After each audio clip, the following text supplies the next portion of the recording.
The coronavirus, as you know, is having a huge impact on the economy, from small businesses trying to simply make ends meet to another volatile week for the markets. So here to help us figure out what it all means for investors and for all of you at home, we have PwC partner and business development lead Mitch Roschelle and CapitalistPig.com founder and editor of a new textbook of Americanism, which I believe is on one of the many books on the shelf behind him, Fox News contributor Jonathan Hoenig. So Jonathan, Mitch, guys, another just terrible week. I just want to run through some data points real quick. You've got consumer confidence numbers sunk to a 32-month low.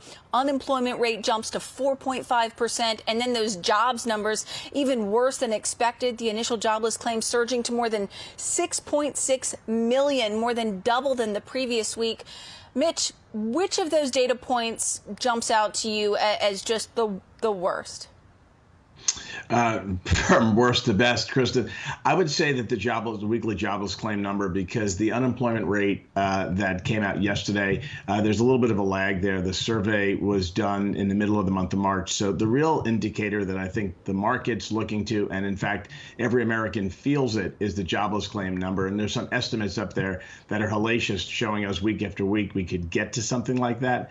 Another 5 million, another 10 million coming down the pike.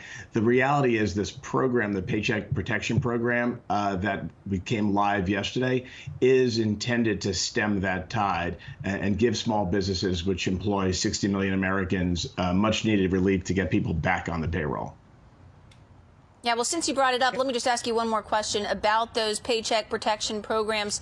This is a huge program, incredibly complicated. It's being rushed to meet the needs of these small businesses. But the rollout did have its complications. What are you hearing about how well it's been executed so far? The good news, I came with a prop. The form is very simple.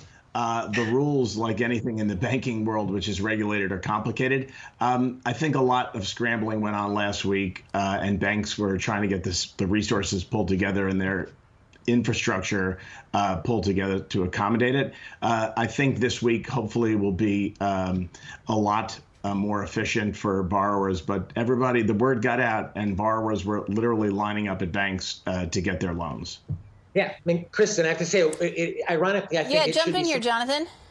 Worrisome, the SBA process that Mitch alluded to. Look, it reminds me a little bit of the TARP program back during the global financial crisis more than a decade ago. With TARP, you got tremendous TARP fraud and all the malinvestment that came along and produced ultimately the slowest recovery in modern economic times. This comes back to, in my mind, getting Americans back to work. I mean, look, you're right, Kristen. Those statistics are stunning. But when you quarantine people, you force them to stay in their homes.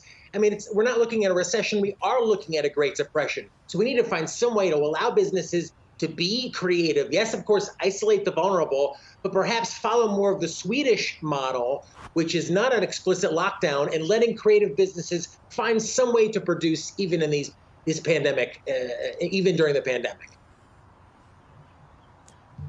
So, but Jonathan, I mean, we're really only in the beginning of all of this. I mean, how bad do you think it could get if we stay locked down through the end of the summer?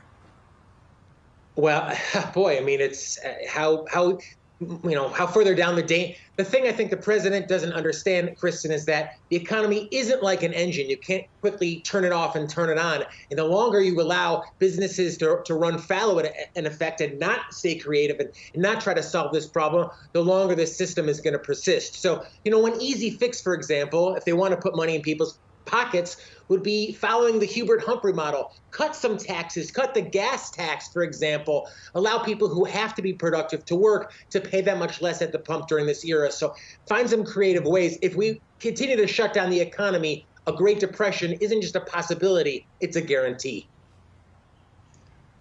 Yeah, and it's this really tough balancing act that President Trump has been trying to deal with, keeping people safe, healthy inside versus keeping our economy safe and healthy.